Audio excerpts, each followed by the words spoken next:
La fabrique du crétin digital, voilà, ça c'est un livre très important. Parce que le livre vous montre que les écrans, que ce soit des tablettes, que ce soit les jeux vidéo, que ce soit la télévision, détruisent le cerveau, notamment le cerveau des enfants qui est en formation. Et les résultats scolaires en pâtissent. Alors écoutez, c'est extrêmement sérieux. En fin d'ouvrage, vous avez toutes les références aux études qui ont été poursuivies à ce sujet. Je vous prends par exemple à la page 197. C'est très très clair. Près de 35% des préados consomment moins de 2 heures d'écran par jour, ce qui est déjà pas mal, dont 19% sont à moins d'1 heure d'écran par jour et 6% à 0. On retrouve d'ailleurs ce chiffre de 6% à l'adolescence, ce qui suggère qu'il existe un petit groupe d'enfants issus probablement de milieux sociaux favorisés, que leurs parents maintiennent scrupuleusement à l'écart de toute exposition numérique récréative. Donc il y a 6% des enfants qui ne regardent pas d'écran, pas de télé, pas de tablette, pas de dessin animé, rien de ce genre. Et ce sont les 6% qui réussissent le mieux. Question, ces réfractaires sont-ils par nature, le sont-ils par nature, ou le deviennent-ils à force d'isolement, comme le veut la légende, hein? Nos gamins peuvent très bien se passer d'écran, cette abstinence ne compromet ni leur famille, ni leur équilibre émotionnel, ni leur intégration sociale, bien au contraire. Et il y a une étude évidemment à la clé, les références sont en fin d'ouvrage. Page 220. Une autre étude encore a révélé que les enfants de primaire, n'ayant pas de télévision dans leur chambre, affichaient de meilleures notes en mathématiques, plus 19%, expression écrite, plus 17%, compréhension écrite, plus 15%, que leurs congénères équipés.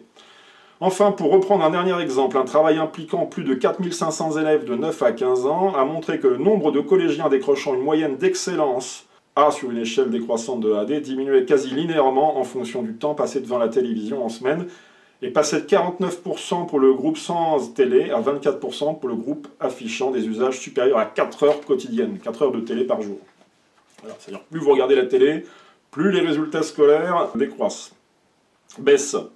Les dernières analyses menées alors que les participants avaient 26 ans établirent que chaque heure de télévision consommée quotidiennement diminuait de 15% la probabilité de voir l'individu décrocher un diplôme universitaire, et augmentait de plus d'un tiers le risque de le voir sortir du système scolaire sans qualification. Alors, page 31, donc les choses sont assez claires. Là, il y a un homme politique, je cite, de mandats nationaux, donc un élu, visiblement important. Alors, ce qui est dommage, c'est qu'on n'a pas le nom de cet homme politique, qui dit, en privé, à l'auteur, Michel Desmurget, « Plus de 90% des emplois de demain seront peu qualifiés. Dans l'aide à la personne, les services, le transport, le ménage.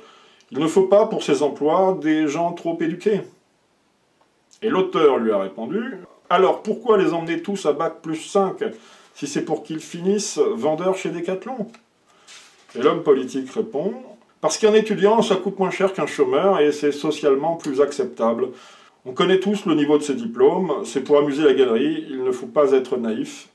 Et puis, plus on les garde longtemps à l'université, et plus on économise sur les retraites. » Il y a aussi une étude qui, on est à la page 269, qui nous montre que ces écrans qui sont extrêmement nocifs pour le cerveau, notamment des enfants les plus jeunes, équivalent à une quantité de plomb qui est, on le sait, extrêmement nocif, un puissant perturbateur endocrinien. Le plomb que l'on trouve notamment dans les peintures au plomb, qui sont interdites depuis longtemps maintenant, et qui provoque le saturnisme, c'est la maladie des imprimeurs. Enfin, à l'époque où il y avait les imprimeurs qui travaillaient avec des caractères en plomb. Voilà, c'était pas tout à fait du plomb d'ailleurs, c'était un alliage d'antimoine et de plomb. Cela signifie que si vous détestez l'insupportable marmot de vos horribles voisins et que vous rêvez de lui pourrir la vie autant que faire se peut, inutile de lui mettre du plomb dans sa gourde, offrez-lui plutôt une télé, une tablette ou une console de jeu, l'impact cognitif sera tout aussi dévastateur pour un risque judiciaire nul. Voilà qui est dit, vous savez ce qu'il en est des écrans. La télé, les écrans en général, toutes les vidéos récréatives ou soi-disant pédagogiques, sont beaucoup moins efficaces pour le développement de l'esprit de l'enfant que, disons, les méthodes traditionnelles, normales. Donc, qu'est-ce qui est bon pour l'enfant?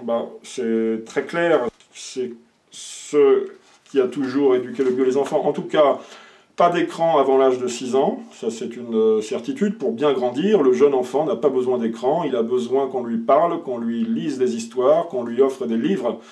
Il a besoin de s'ennuyer, de jouer, de faire des puzzles, de construire des maisons en Lego, de courir, de sauter, de chanter. Il a besoin de faire des dessins, du sport, de la musique. Toutes ces activités et bien d'autres similaires construisent son cerveau bien plus sûrement et efficacement que n'importe quel écran récréatif.